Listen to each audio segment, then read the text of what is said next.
Hi, I'm Dr. Tamara Agnew, And I'm Dr. Stephanie Champion. and today we're interviewing Dr. Caroline Croser-Barlow. And she did a fascinating PhD interviewing high-up members of the US military post 9/11 and in Iraq.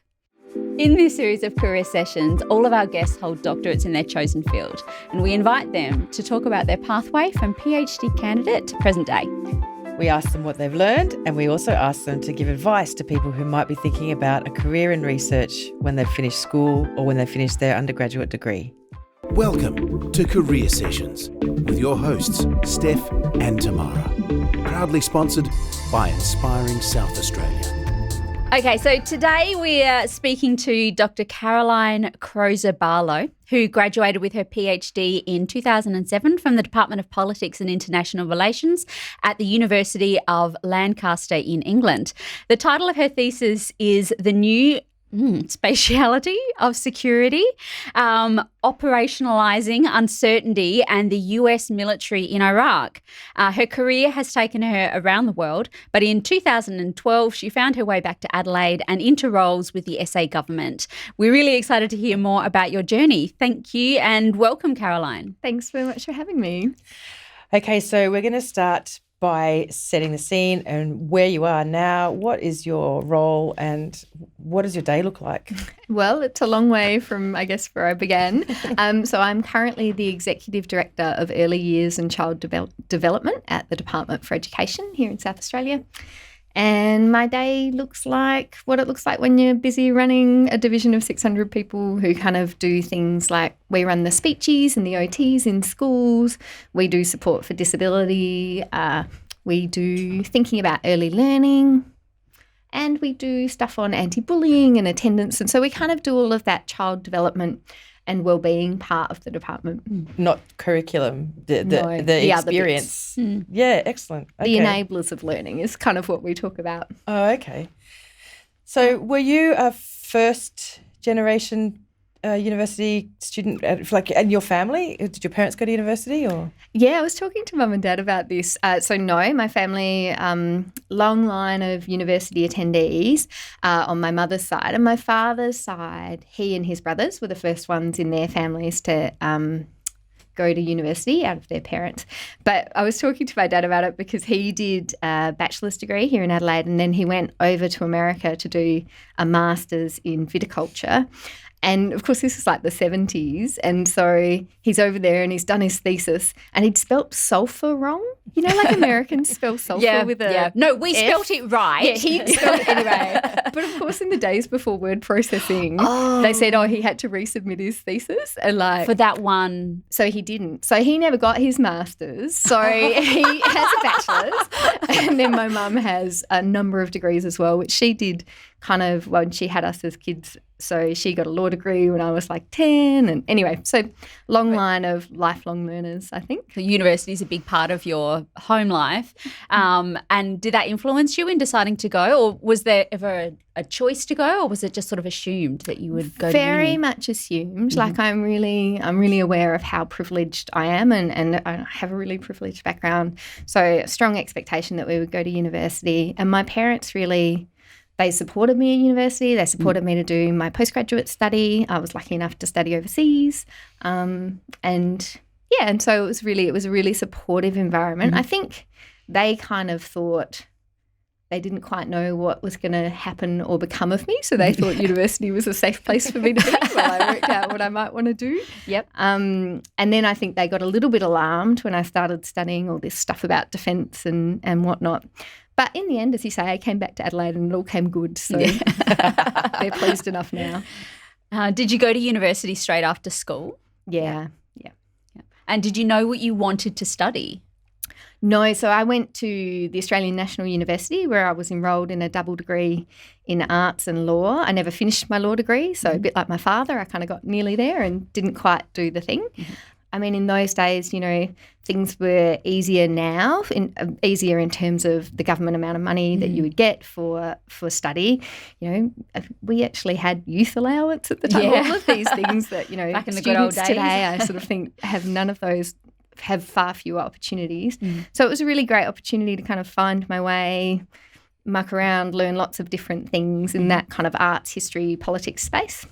What took you to Canberra? Well, my big sister was living over in Canberra and working in the public service, and I was either wanting to go to Melbourne or Canberra. Just wanted to kind of Just go to be in a somewhere bigger else. city than Adelaide. That's exactly right. Yeah. But I followed my sister. So what was your undergraduate degree? So in the end, I think I graduated with a Bachelor of Arts in History. Okay, and was that the course that you were on for did you do honours? I didn't do honours. I was halfway through and I got sick, like a chronic fatigue thing. And so then I was going to go back and enrol in honours, but instead I decided to enrol in a master's at Lancaster University. Yeah. Okay, so you decided to find an even bigger city. I don't know if you've been to Lancaster, quite small. Very, very small. Right. And so what was your master's? Well, so I enrolled in a master's in peace studies. I was really interested in kind of thinking about international development, thinking about those kinds of issues. And then when I got to Lancaster, where there was a really great professor called Professor Mark Duffield who was working on those issues at the time, I realised that like the general cohort of people engaged in peace studies were not necessarily my kind of people, and like the boys were better looking in the defence studies masters. Hey, it's a valid reason. Oh, God, I feel so bad. Mum, that's not why I changed. Anyway, so I switched to my defence studies masters, and actually I was really lucky. I got one of the professors working there, a guy called Professor Mick Dillon, is kind of a really seminal person in the critical security field. And he was my master's thesis supervisor, and he was who encouraged me to stay on and do my PhD. So at what point did the PhD become an option that was on the table for you? I really don't remember. So like I'm old enough for it to be long enough ago. It's all a faded. I really don't. So it all kind of merged into one. It really did. And I mean, it didn't help like my master's was there was a lot of social activity alongside the master's activity. So, yep. Yep. So when you did move into your PhD, so straight from master's to PhD and they sort of blurred, did you get to pick your own project? I did, and it's another way in which I'm really conscious of my enormous privilege. So part of being an international student and part of being a kind of self-funded international student is you get to choose where you want to go and what your interests are. And so I recognise that that's like almost unheard of. And so I really did get to follow my own interests and pursue what I was interested in learning about. So did you have a scholarship at all to study? No. So they were, at that time, I think there were scholarships available in terms of, so like a lot of EU scholarships, so Erasmus scholarships and those sorts of things. But I was really lucky. My parents were willing to support me, and I sort of always felt a bit weird about getting scholarships if I could pay for it myself, which is a weird way of thinking about it. So no. But it absolutely opened the field for what you could study, but also who you could study with. Did you get to pick your supervisor? Yes. Yeah. So it was Mick Dillon who asked me to stay and do a PhD with him. So he was always going to be my supervisor. In terms of my second supervisor, so I was really privileged to have a man called Professor John Law, who was in a completely different field. He's a kind of actor network theory sociologist, and really doing some incredibly interesting things at the time and still is. And I think he might have been a little bit reluctant to take on a defence and security studies PhD student. So he was working much more in thinking about public policy, how does public policy come together. But he was very patient, and so I talked to him a bit about the sorts of things I was interested in looking at, and he got really interested in it, and so I was really lucky to get two really great supervisors. So was there much of a decision-making process going into your PhD, or did you did it just sort of fall into place, or was there any point where you went, no, don't know if I want to do this? So bits of it fell into place. So the kind of conceptual framework, the big things that I was interested in thinking about. So I was really interested in thinking about, I mean, it's hard to imagine, right? But it was 2005. So we just had 9/11. America had invaded Iraq and Afghanistan at the time. Things weren't going well, but they also weren't like now, of course, we know they were just dreadful, right? Yeah. But at the time, there was kind of this lingering sense of self-assurance that this was all going to be over soon and that there was definitely going to be a winner and all of that. And I think, the people that I was working with were critical security theorists and were talking a lot about the incredible imperial violence that was being enacted and the complete disregard for human life, for the agency of the Iraqi people, which was just in no way ever considered in any of the planning for the war. And so, there were really interesting and live conversations. And what I was interested in doing, so there was a lot of kind of rhetorical and discursive analysis happening on this side. And at the same time, there was actually quite a large change in the way that the US military was conducting its war. It was the first really networked war. It was a really information-led war. And I was kind of interested in understanding actually what that looked and felt like and how that was different from previous ways of operating war. So really kind of get under the hood with a really kind of critical mindset to kind of thinking about how could you use that insight to drive changes or think about things a bit differently.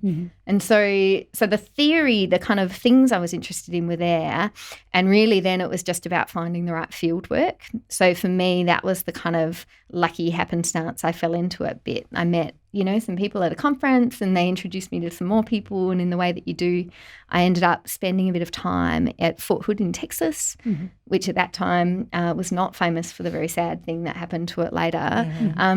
But we're 1st Cavalry Division. We're just back from their first tour in Baghdad. And I spent a bit of time talking to them about what they'd been doing over there. They were led by a guy called General Pete Corelli, who was one of the most forward-thinking US Army generals. And he was doing counterinsurgency. He was doing a more sophisticated and nuanced and thoughtful approach to conflict well before Petraeus was doing it in Afghanistan. So I had time talking to him and talking to his people about what they were doing. And that kind of really rich interview experience, which I just fell into just by luck of being a person who got I couldn't even imagine how you would plan that. You don't, right? You just don't. And I think back on it now and I think, gee, it would have been good if I'd had some training in how to ask good interview questions or make sure that you get all the information. Well, were you received? Were you seen as an outsider who was coming in and questioning the US military, or were they open and up to talking about what was happening? I think there are lots of times in life where being a woman, even a wealthy white woman, which has lots of advantages, but lots of times where being a woman is a disadvantage. Yeah. This wasn't one of those times because I think there was something very non-threatening about me. I was really young. I was kind of curious and interested. Yep. I had political views and strong views about the invasion, which I was fine to share if someone asked me, but I didn't feel like I needed to walk around with a T-shirt saying, and all murderers. That's right. And that's right. And I was just genuinely curious about what was going on for them and what had happened for them. And they'd all just come back from this conflict where, and this is the other enormous disconnect. When people deploy overseas into these conflicts and then they come back to their homes, they've had this experience that is entirely separate and disconnected from your ordinary life. And so people actually want to tell you about it and kind of want to talk about what for them was a professional craft in how they went about doing what they were doing.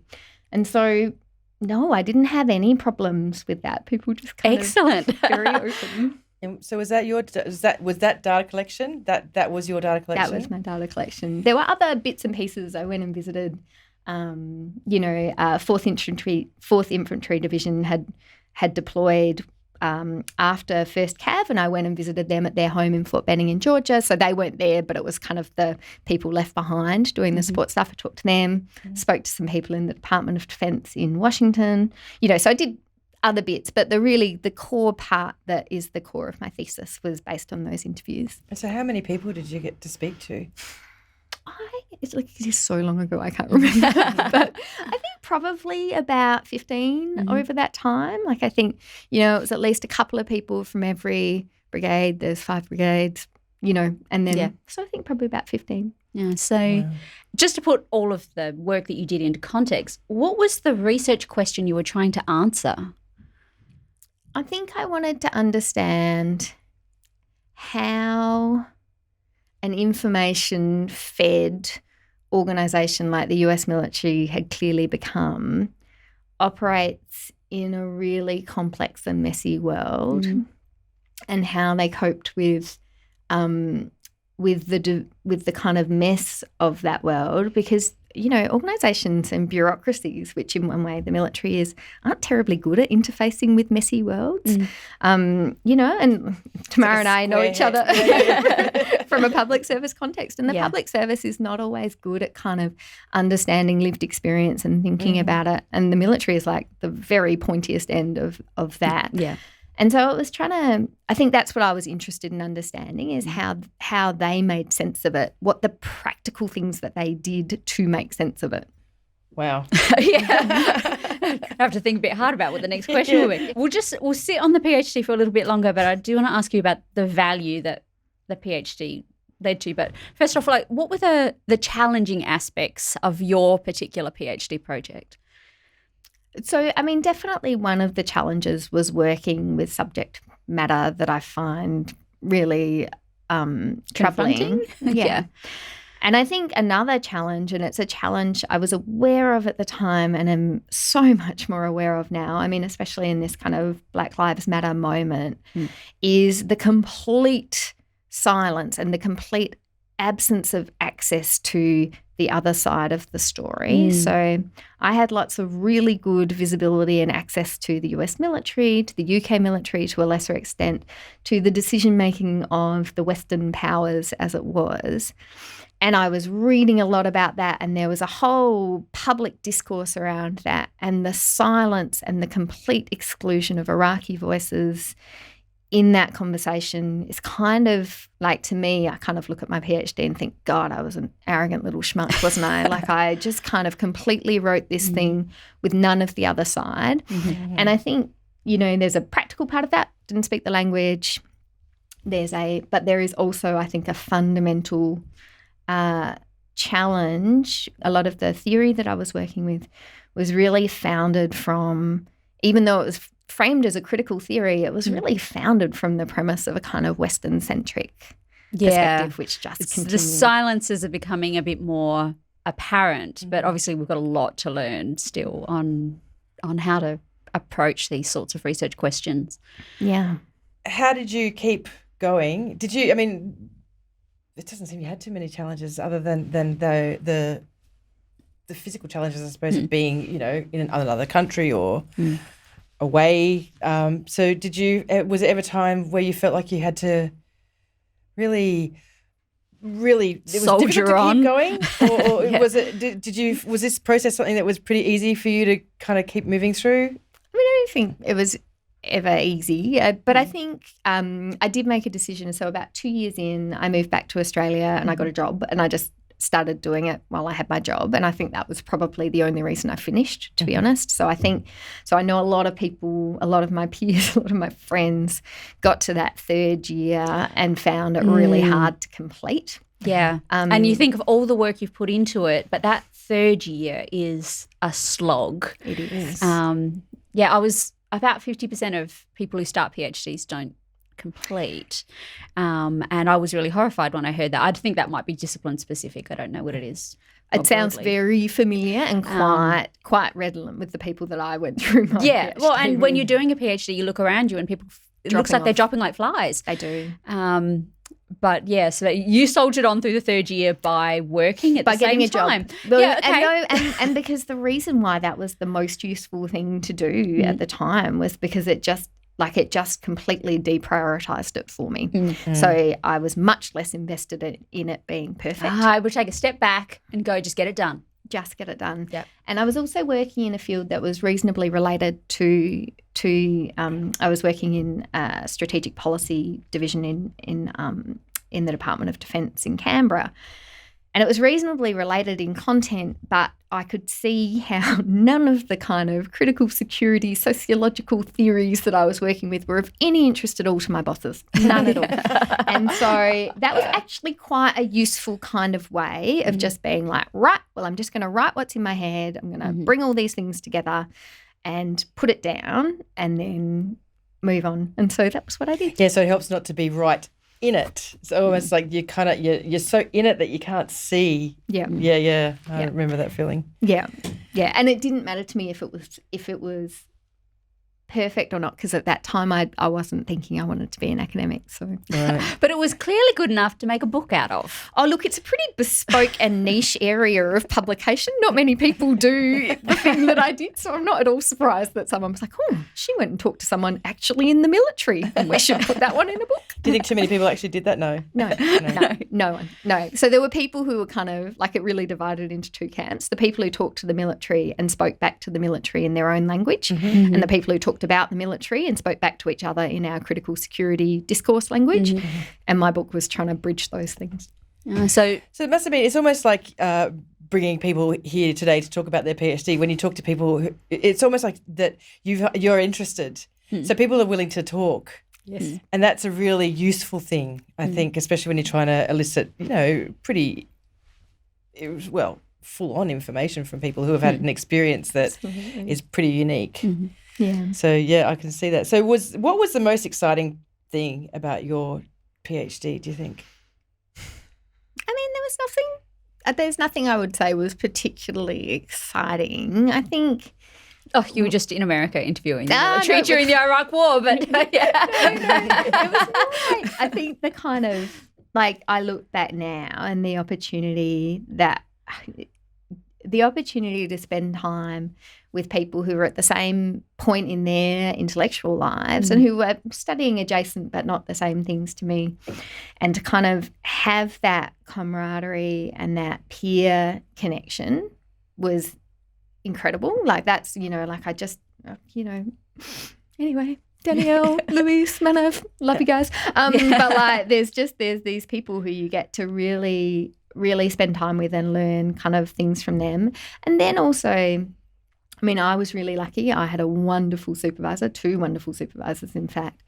And the opportunity to kind of, engage with people who have spent their whole lives thinking about this thing that you've just started kind of poking around the edges on, and for them to be curious about what you think, wow, that's kind of incredible. And then to kind of be able to engage in that back and forth with them, that's a real blessing, and it's something I look for in my work now. I always want to have a boss who wants to do that with me, but to have the time, man, what an honour. Yes.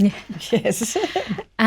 So with your PhD, you obviously have a product because you have a book at the end. But why was your research project important? Like, can you explain to people? In lay terms. Yeah, in lay terms. For the population, like, why is this an important question to investigate? What did we get out of it? I don't know that I would say it is important for the general population, controversially. I think when I was reading it today, so this is why I have it out, is because I had kind of forgotten about what I'd written because it was a long time ago. But when I was reading it today, the thing that was important for me as a person in the world is that really it helped me develop a way of looking at and thinking about the world. And I was surprised when I read it that in my method section it talks a lot about openness, curiosity, about doubt. Like, one of the kind of critical things that's in my thesis is about doubting the coherence of things. Like, people kind of assume that institutions kind of all run one way and everything is glunked together. Got a plan. And that's exactly right. And that doubt, that kind of, and I mean doubt in a kind of, not in a skeptical, mean way, but in a gentle, like, actually, how do these things hang together? And what is the work that people are doing to make it hang together? And could we change some of that work so it hangs together slightly differently and starts to benefit just being a bit different questioning. people? Don't just accept it at face value. I think that's right. So for me, that's what I have taken from it. What do I think society got out of it? I don't know.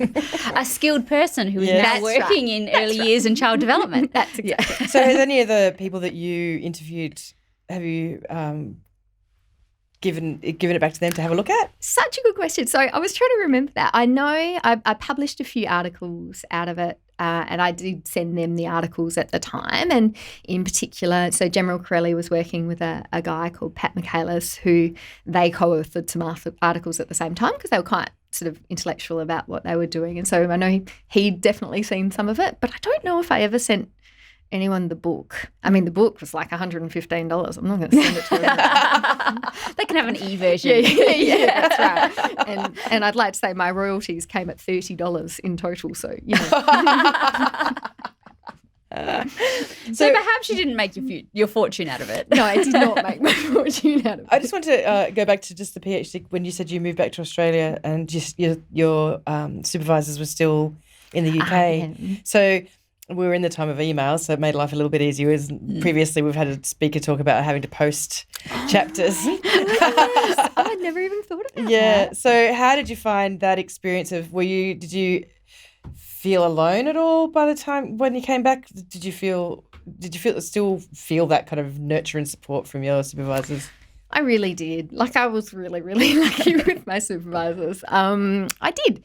I think also, and it might be a function of the kind of PhD, like the kind of social sciences, soft social sciences in which I was working. By the time you got to writing it, you sort of knew where you were. Yeah. And it was the feedback and the kind of rigor and the challenge was much more in the gestation. Yep. Mm-hmm. And then by the time it got to here, it was kind of either it was going to make it or it wasn't going to make it. Yeah. So it was what you could do at a distance. That's right. Yeah. Probably would have been helpful, I think, if we'd been able to like Skype or something, because I flew back to the UK for my Viva, to do the oral defence.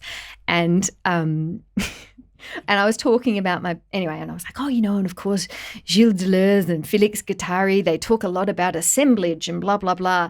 And then the person on the other side of the Viva said, do you mean assemblage? And I realised I'd been pronouncing all these terms of art completely wrong because I'd only ever read them in a book and emailed my supervisor about them. So there would have been things I could have been saved from. But maybe you wouldn't have had to fly back to the UK. You could have done your Viva by Skype. God, wouldn't that have been amazing? Yes, that's true. That would have been good. It's very interesting hearing about the Viva. I had not realised that you had to – I think I would have died. If I had to sit in front of a panel of experts and justify my PhD. Yeah, it's kind of an intense experience. And I think I was lucky, because I knew most of my panellists by kind of I'd been at conferences with them and those sorts of things. See, that wouldn't have helped at all. That would have horrified me. Well, here's my tip for it, because it's the tip I use in almost every part of my life, is I kind of think there's only so much time, so how much can they really ask you? And also people are much more interested in hearing about them than they are about you. And so I seem to recall talking quite a lot about their research and how to inform my research. Flattery will get you everywhere. Very good technique. So how did you get from military to education? Long journey. So mostly by stint of a real interest in public policy. So I came back to Australia. I was working in defence, did a fair bit of time there. I spent a little bit of time lecturing at UNSW at ABFA in Canberra as well. And then I had my baby, and as part of the usual South Australian immigration program, I came back to my hometown with my baby to take care of the free babysitting. Yep. Yeah, thanks, Mum and Dad. So we moved back, and I was really lucky to win a role at the Department of Premier and Cabinet in South Australia.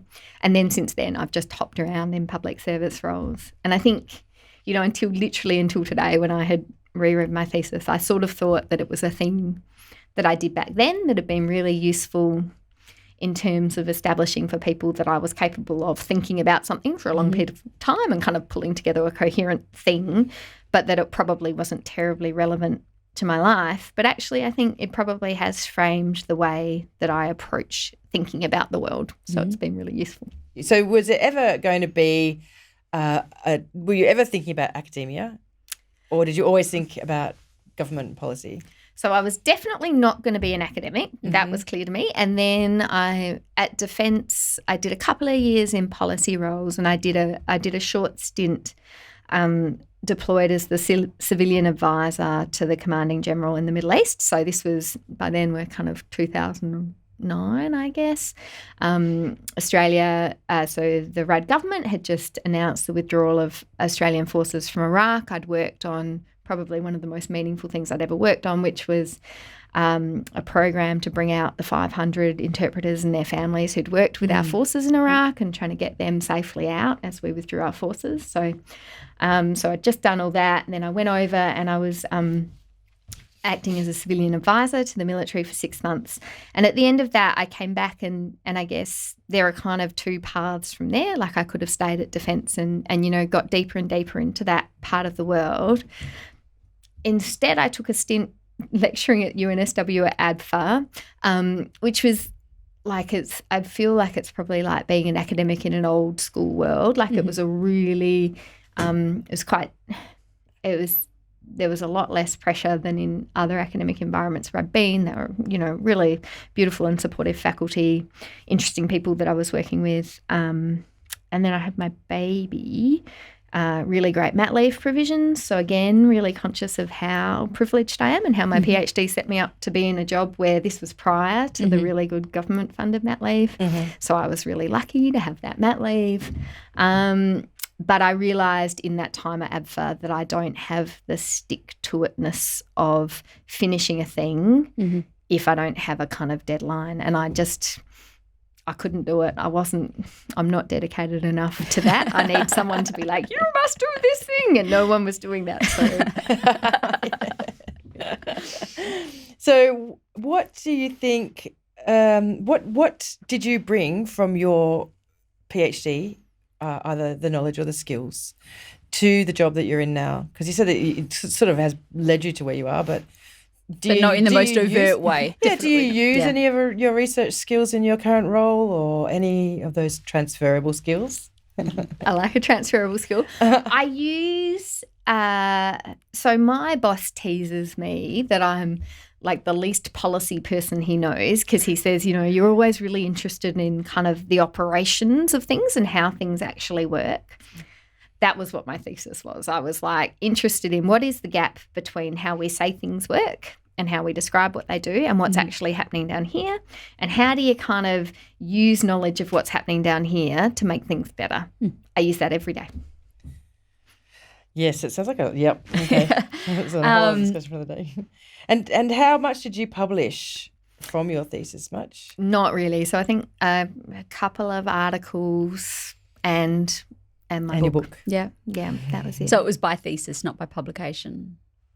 What does that mean? This is like how out of the world that I am. When you write that big fat volume of 80,000 words. That perhaps only you and your mum crack. Yes. And at least two reviewers. And at least two reviewers. Yes, that's what we're hoping. Versus doing it by publication, where you have to have like a minimum of 5 publications. You have 5 papers. Oh wow! Published tied chapters. Together with a few paragraphs. Oh wow! It is a more. That sounds harder work. Well, I guess it really depends. It kind of makes it harder for the examiners to fail you because everything's already peer reviewed. That sounds like harder work. But I guess it means you leave your PhD with publications. Yeah. So, and then if you don't complete your PhD, you at least have some publications. That sounds quite humane, actually. Yeah. So sadly, it was my thesis. Yeah. So it's a less common way of doing things now, but a thesis. You don't make me feel no. No. A thesis is definitely the most common way of doing it. Depends on where you are. I think in health, by depends thesis on you. is very much a thing. Yeah. But in the humanities, definitely, I still think by thesis is the main. Is the way people do it. Yeah. Okay. Yeah. Do you think that you would be where you are now if you didn't have a PhD? Having a PhD has been incredibly helpful for me in terms of establishing credibility in audiences where I would not always be viewed as credible. So in that respect, I think it's been really helpful. As I say, I think it really informed the way that I think about the world. do you know what's making me uncomfortable about this question is I think the challenge for me in relation to PhDs is that I think about all the people who are excluded from them for all the reasons that we know to be true. So like I made a decision to be quite upfront about how easy my ride was because I want to be really clear that I know that's not everyone's experience at all, and that there are so many good and smart people with so many interesting things to say who don't get that opportunity. And we need to think really seriously about the structures that lead us to that place. And so do I think, yeah, probably I would have been fine without a PhD because I come from a real position of privilege and, so like the sad fact is that it would, but for other people I know it is their way in. And I think like that's kind of terrible as well. We need to find more ways in. Yeah. So I suppose in a world where there's much more, the value of the bachelor degree is not as much as it used to be. Yeah. And suddenly now that we're having careers where you have to have a master's in order to compete. Teaching, psychology, a few of them that I can think of. It's funneling opportunities towards people who have resources. It's talking about the university as the business of university that's the core business, and then there's the specialties, or the shouldn't even call it that, but that's what I mean. Is this the and actually I had an easy ride in as well because I studied in the UK, my undergraduate degree in Edinburgh. And I did a year at Edinburgh as well. Great university. I love Edinburgh. But anyway. Me too. So and that's a free undergraduate degree because I'd been living there long enough to access free. And then I came here and I did a free PhD. So I experienced a similar easy ride, although I had a baby halfway through, so not so easy. You created that hurdle. Literally. Yeah, I love that hurdle. It's so funny though, because I was talking to a friend about coming on this podcast, and she was saying, the thing, Caroline, is like, you don't want to be like, it's the system. The system is the thing that we need to think about how we get it to be more inclusive and how we get it to have more voices. And I was reading on Twitter, don't read Twitter, but I was reading on Twitter just before I came on, this tweet from this woman who was saying, like, February 2020, fellow PhD student said, I looked up that fellowship that you won and I can see it's a diversity fellowship. And I just thought like, right. So what are you trying to say then? Yeah. Right? Yeah. So you're not really intelligent. Yeah, that's right. And I just think, that if that is, and I know that still exists, not still exists. And it's baffling that in 2020 people can still go, oh, you were given support because you're a minority. Yeah, and maybe because there are all the institutions in place that mean that we took everything away early. And then suddenly, So there's a whole thing there that I feel uncomfortable about. So I'm sorry. Anyway, you can cut all of this from the podcast. It does sort of lead us to the question then, from your own perspective, what is a PhD? Well, so from my very personal perspective, a PhD for me was a wonderful, magical opportunity to spend some time thinking about the way the world works and kind of understanding it, turning it over and thinking about it in different worlds. And then it was also, like I think you had in your notes, a passport. Like I think there is a passport quality to the PhD, which I find more problematic and more difficult.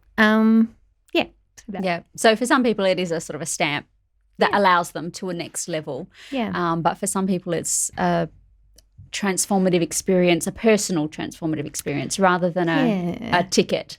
Yeah. Good on those people. Yeah. And so if you were talking to graduates who are contemplating a PhD, what sort of advice do you give to those people who maybe ask you, should I do a PhD today when there's 11,000 people graduating with a PhD every year? Is there room for me? What do you say? I ask people to think about why they want to do it, and I try to encourage people to think about the good and the not good reasons to do it. And I think the not good reasons are the kind of sense of panic that people feel and the kind of one-upmanship of the thing. Oh, masters isn't enough anymore. I need to do a PhD. And I think there's also a kind of Some people kind of – anyway, so those are the not good reasons to do it. And then like I think about kind of what is it that you really want to learn and what you want to do and, you know, and then just the practical things because, you know, anyway. So, and what about kids who are finishing school now and who have all the pressures of life on their shoulders and their parents going, rah, rah, you must go to university. So what do you say to them? Oh, like no kid would ever ask me for my opinion on anything. Let's be clear. They all know way more than me about all the things. I don't know. I think I would say, you know, first work out what you're doing at uni, if you want to go to uni, what that means for you, and then think about it. I mean, what I do say to people is I don't think academia is necessarily a easy pathway, and you really, really have to want it. And I look at the people I went through and I went through with, and I was looking at their Twitter feed today. A couple of them are protesting in the UK around casualisation of the workforce. We've all had our PhDs for 15 years, still not in tenured positions, you know, so there are some real challenges there. But then I can see that they love the work that they do. And so, you know, but you have to really, really want it if you want to be an academic. And if you don't want to be an academic, then a PhD can be great as well. But you want to think about what you're building when you do it. And so knowing everything that we've talked about today, would you do it again?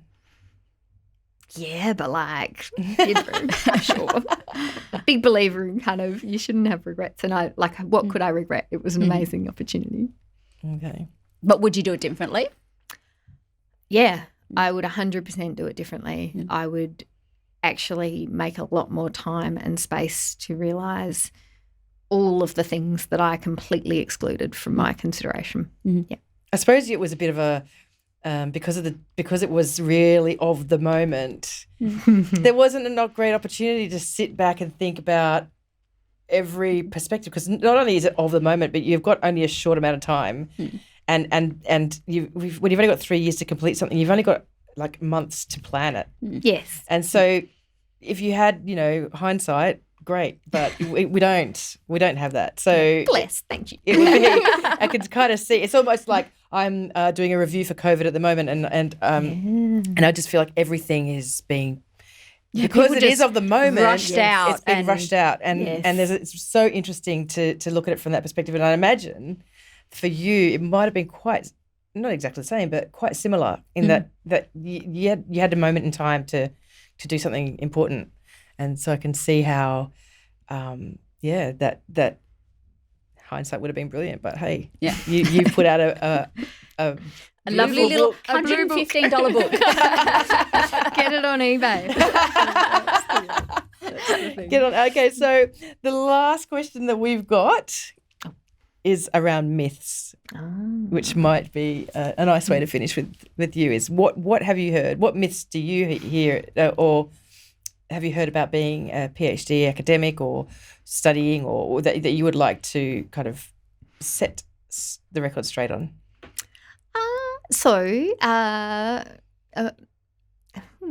So my boss teases he's got a couple of PhDs in his leadership team. Couple? Oh, couple of I thought you meant he had a couple of PhDs. No. Like there's a couple of people with PhDs in his leadership team, and he teases us about being the smartest people in the room, and I think that would be the myth, right? The myth that the PhD is the thing that that signals exceptionalism. I think it signals something, but it's certainly not that. Yeah. That's actually, you're not the first person to say that. Yeah. Interestingly. Yeah. I wouldn't be surprised. You're expert on this thing. That's right. This thing. Well, there's nothing like doing a PhD to make you feel really dumb, actually. Yeah. You suddenly realise all the things you don't know. But that's the wonder, isn't it? Because then you're like, and then I could find out about this. Yeah. Mm-hmm. Yeah. So maybe postdoc? No. Well. So that is all the questions that we have for you today. Is there anything that you wanted to add, though? Or? No, look, thanks so much for having me along. No, thank you. Thank you. It's been an amazing story. The very last thing that we should end with is a huge thank you to all of the people who came and gave their time to be interviewed for this podcast series. Very generous. It was very generous of them, and it was so fascinating. And after every interview, I felt so inspired to be a researcher and to use my PhD. So it was a very eye-opening experience and a really interesting experience. Yes, and we're really very grateful to every single one of them. But we're also especially grateful to Dr. Sharon Pittman for telling us gave us about the grant. inside story about the grant. Yes. She gave us the inside story about the grant that we applied for and we got, which supported the production of this podcast. So thank you to Inspiring South Australia and to Sharon for your very generous support of our podcast. Thanks for listening to Career Sessions with Dr. Stephanie Champion and Dr. Tamara Agnew. If you like the show and want to know more, check out www.careersessions.com, where you can send us your suggestions for future series, and subscribe so you know when a new episode is posted. If you love it, tell all your friends, and please leave us a review on iTunes. Thanks to our sponsor, Inspiring South Australia, for their generous support, and to our producer, Rory, at PodBooth. Join us next time when we talk careers with another leader in the field.